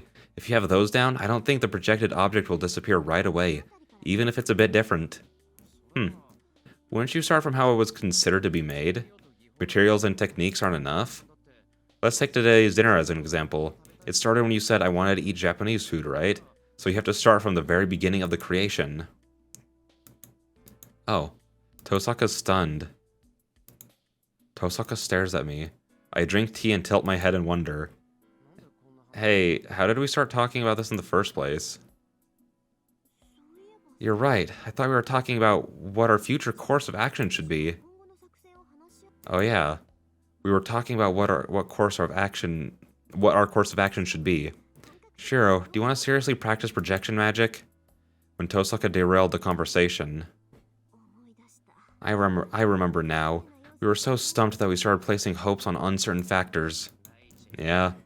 First of all I can manage to do are project swords. That hasn't helped me too much, so it's probably not much use. Oh, she's looking at me with those eyes again. I wonder why. She always makes that face when we talk about projection magic. Oh well, let's confirm our current situation. For now, our enemy is Caster. She isn't too bad by herself, but we can't do anything as long as she's protected by Kuzuki and Archer. Plus, it's only a matter of time before Saber is controlled. The situation is getting worse by the second. Yeah, but Saber isn't under Caster's complete control. That gives us a chance of victory. There's no chance of victory once Saber gives in. I can't let that happen. She told me to run. She told me as she cried. So for Saber's sake, I can't let Caster do as she wishes. That's right. So, raise your hand if you have an idea, Shiro. Do you have any good ideas? An idea that will break the current deadlock. If there's a way to oppose Caster, it is... I don't have any plans. We'll just fight them head on. We can't fight them head on. Is there a secret passage in the church? We can't do this by ourselves. We'll cooperate with other masters. I want to save this just because I just want to see, like, the funny ha-has that will happen if I click the other two, because the other two, well, specifically this one, is just a little silly. So, I think we'll save that for the next one, though! Yay! Because I expect next one will probably be pretty long. So, yeah, with that one being said, I'll see you. Also, one more thing. Whenever there's like a big talk about how something in this universe works, it tends to just be them repeating almost the same thing, but slightly differently to enforce like whatever they're trying to say. And it makes sense as you're reading it. But as I was reading it out loud, it just sounds so funny. And that's not like a dig against like the writing. It's just funny to me. All right, that's all I have to say about it. But yeah, with that being said, I will see you guys in the next one. Bye bye.